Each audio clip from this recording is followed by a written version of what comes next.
Es gibt Leute, die verärgert man besser nicht. Ui! Die zweite Sitzrichtung, das war's! Das war's! Tools to be that guy. It's our TNC action replay. Hey guys, it's Fightlow. And if there's one thing combat sports teaches better than almost any other arena on earth, it's how karma operates with zero mercy and perfect timing. It doesn't show up every single fight, but when it does, it arrives loud, violent, and unforgettable. Cocky entrances, disrespectful face-offs, exaggerated taunts, hands-down showboating, and fake intimidation rituals have a way of backfiring in the most public way possible. Tonight is all about those moments.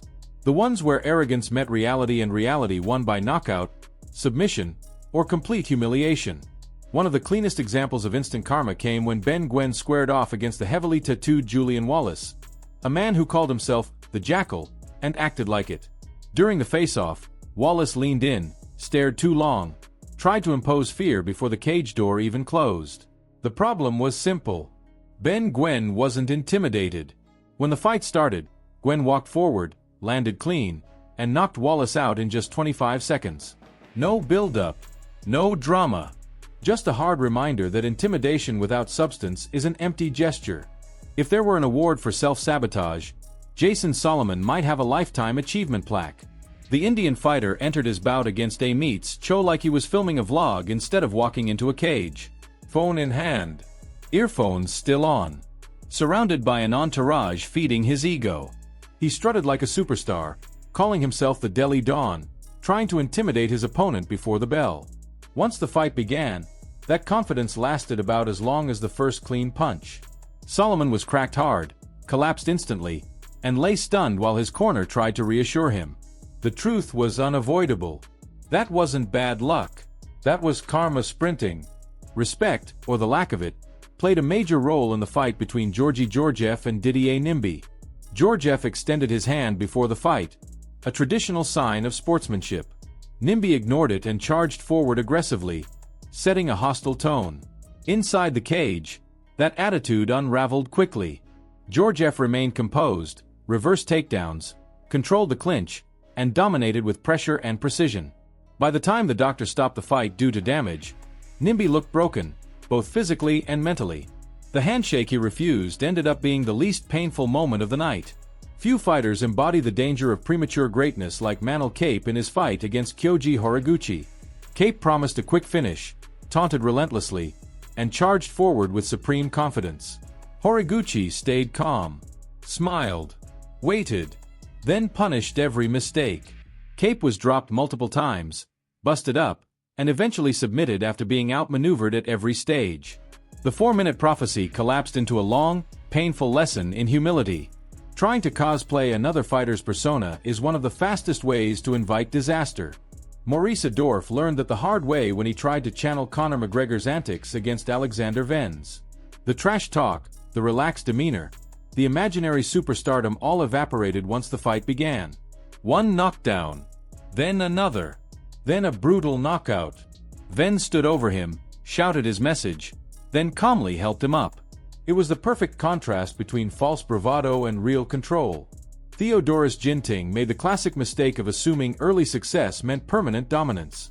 He walked forward casually, hands low, yelling at the referee, taunting his opponent Windry Patalima. As the rounds progressed, the energy shifted. Fatigue set in. Confidence drained. In the third round, Ginting was dropped and submitted. What began as arrogance ended in silence. Showboating mid-fight is one of the most reliable ways to summon karma, and Joe Harding discovered that truth in his bout with Johan Sees. Harding landed clean shots, then danced, mugged to the crowd, and wasted momentum. Sees watched patiently, studied the rhythm. In round 3, he timed Harding perfectly during another moment of celebration and finished the fight instantly. The dance floor became a graveyard. Pre-fight aggression doesn't count if it disappears at the bell. Zico Makenula shoved Mark Hume during the stare-down, trying to intimidate him. Inside the cage, that energy vanished. Hume took him down, controlled him, and submitted him with ease. Makenula did more damage with his mouth than with his fists. Even cultures known for discipline aren't immune to ego. Kyoji Hagiwara flipped off Ran Hayamoto before their fight, a rare display of disrespect. Once the fight began, Hayamoto took him down repeatedly and punished him with brutal ground and pound. By the second round, the corner was panicking, spraying coolant, hoping for mercy. The message was delivered loud and clear. Trash talk crossed into pure absurdity when Rafani Ali screamed in Elgin Eljana's face during their face-off. Seconds into the fight, Ali was knocked out cold. The scream didn't scare anyone. It just accelerated the outcome. Sometimes karma doesn't even need trash talk, just entitlement. Matthews Kalhan taunted, stuck out his tongue, and mocked Owidio Bahors mid-fight. Seconds later, a flying knee landed flush on his chin. The replay turned his arrogance into a permanent highlight for someone else. Even in women's MMA, respect matters.